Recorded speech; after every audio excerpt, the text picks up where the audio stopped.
अस्सलाम वालेकुम।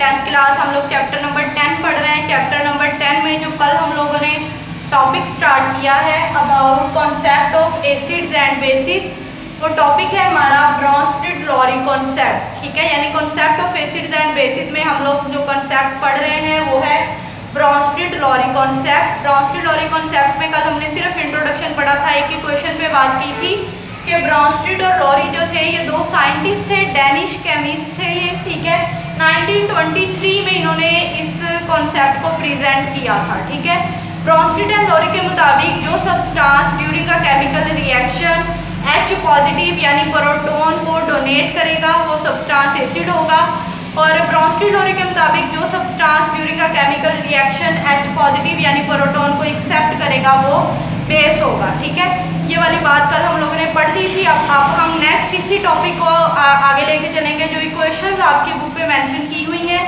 जो इक्वेशन हमने कल स्टडी की थी उसके बाद जो इक्वेशन यहाँ पे मेंशन है वो ये है पेज नंबर 23 पे, कि water and HCl, H2O and HCl यानी हाइड्रोक्लोरिक एसिड के दरमियान जब केमिकल रिएक्शन होता है तो इस केमिकल रिएक्शन में आपने जो एक चीज़ नोट करनी है वो ये है कि डबल एरोज क्या रिप्रेजेंट कर रहे हैं। डबल एरोज ये बात रिप्रेजेंट कर रहे हैं कि ये केमिकल रिएक्शन एक रिवर्सिबल केमिकल रिएक्शन है।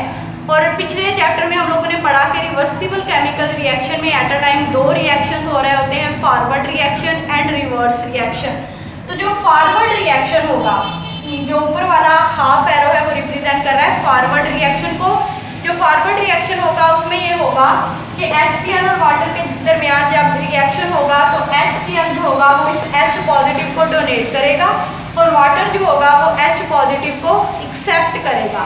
तो HCl इस केमिकल रिएक्शन में एसिड होगा और वाटर ने चूंकि H पॉजिटिव यानी प्रोटॉन को एक्सेप्ट किया है तो वाटर इस केमिकल रिएक्शन में बेस होगा। ठीक है, HCl ने प्रोटॉन को डोनेट कर दिया तो ये कन्वर्ट हो गया Cl नेगेटिव आयन में, वाटर ने प्रोटॉन को एक्सेप्ट कर लिया तो वो कन्वर्ट हो गया H3O पॉजिटिव हाइड्रोनियम रेडिकल में। ठीक है, ये हमने फॉरवर्ड रिएक्शन की बात की है।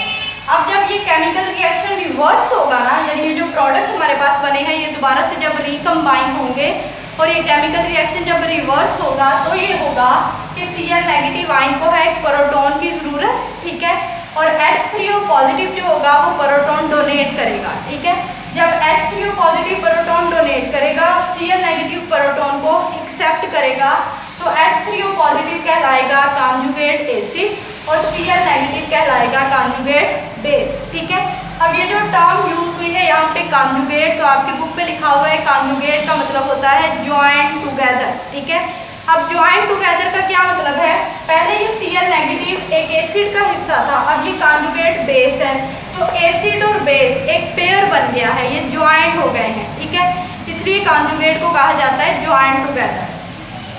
तो ये रिवर्स रिएक्शन हो गया। ठीक है, रिवर्स रिएक्शन में जो पहले चीज़ बेस थी, ठीक है, वो किस में कन्वर्ट हो गई है एसिड में, और जो चीज़ पहले एसिड थी वो किस में कन्वर्ट हो गई है बेस में। ठीक है, इसी तरह से बाकी क्वेश्चन भी यहाँ पे मेंशन है। एसिटिक एसिड और वाटर के दरमियान केमिकल रिएक्शन है। एसिटिक एसिड जो होता है CH3COOH, ये H पॉजिटिव डोनेट करता है और वाटर जो होता है उस H पॉजिटिव को एक्सेप्ट कर लेता है। तो ये फॉरवर्ड रिएक्शन होता है। रिवर्स रिएक्शन में H3O पॉजिटिव जो होता है ये H पॉजिटिव यानी प्रोटॉन को डोनेट करता है और एसिटिक एसिड का ये जो आयन होता है ये उस प्रोटॉन को एक्सेप्ट करता है। तो रिवर्स रिएक्शन में पहले जो चीज़ एसिड होती है वो दोबारा कॉन्जुगेट बेस में, और पहले जो चीज़ बेस होती है वो दोबारा कॉन्जुगेट एसिड में कन्वर्ट हो जाती है। तो इसी तरह से ये केमिकल रिएक्शन है। यहाँ पे तीनों आप लोगों ने अच्छे से देख लेने हैं। ये अमोनिया और वाटर के दरमियान केमिकल रिएक्शन है। इसमें वाटर जो होगा ना वो एज अ एसिड काम करेगा। पहले दोनों केमिकल रिएक्शन में वाटर एज अ बेस काम कर रहा था। यहाँ पे अमोनिया के केस में जो वाटर होगा वो H पॉजिटिव देगा और अमोनिया गैस जो है वो H पॉजिटिव को एक्सेप्ट करेगा। ठीक है, तो ये एक चेंज है इस केमिकल रिएक्शन में। अब अगर हम इनकी डेफिनेशन की बात करें, पेज नंबर 23 में डार्क इंक में ये डेफिनेशन दी हुई है। कॉन्जुगेट एसिड, ये हमारा कॉन्जुगेट एसिड है। ठीक है, इसको आपने माइंड में रखना है। अब इसकी डेफिनेशन क्या होगी, conjugate acid is a species, ये एक स्पीशीज है फॉर्म जो कैसे बना, by accepting a proton by a base. ठीक इस केमिकल रिएक्शन में ये कॉन्जुगेट एसिड है। अब ये कॉन्जुगेट एसिड कैसे बना था? जब एक बेस ने एसिड से प्रोटॉन एक्सेप्ट किया था, ठीक है। यानी कॉन्जुगेट एसिड किससे बना है? बेस से बना है। कैसे? जब बेस ने प्रोटॉन को एक्सेप्ट किया। तो यही बात डेफिनेशन में लिखी है। कॉन्जुगेट एसिड जो है वो स्पीशीज है फॉर्म जो बनती है बाय एक्सेप्टिंग अ प्रोटॉन। जब एक्सेप्ट किया जाता है एक प्रोटॉन बाय अ बेस, एक बेस ने जब प्रोटॉन एक्सेप्ट किया तो कॉन्जुगेट एसिड बना, ठीक है। अब कॉन्जुगेट बेस की अगर हम बात करें, ये कॉन्जुगेट बेस है तो इसकी डेफिनेशन क्या होगी? इज अ स्पीशीज, ये भी एक स्पीशीज है, found by donating a proton by an acid. जब एक एसिड ने प्रोटॉन डोनेट किया था तो वो कॉन्जुगेट बेस में कन्वर्ट हो गया था। ये एसिड था हमारा HCl, इसने जब प्रोटॉन डोनेट कर दिया था तो ये कॉन्जुगेट बेस में कन्वर्ट हो गया था, ठीक है। तो यानी कॉन्जुगेट एसिड बनता है एक बेस से और कॉन्जुगेट बेस बनता है एक एसिड से, ठीक है। अच्छा, ये पूरा यानी जो आपकी बुक पे पैसेज मेंशन है ना पेज नंबर 23 में, उसमें यही बातें लिखी हुई हैं। अब अगर हम इन केमिकल रिएक्शन की बात करें, इस केमिकल रिएक्शन में वाटर बेस है और इस केमिकल रिएक्शन में वाटर एसिड है। ऐसा क्यों है? यही बात आपकी बुक पे लिखी हुई है कि एक सब्सटेंस का एसिड होना और बेस होना उसके दूसरे सब्सटेंस पे डिपेंड करता है।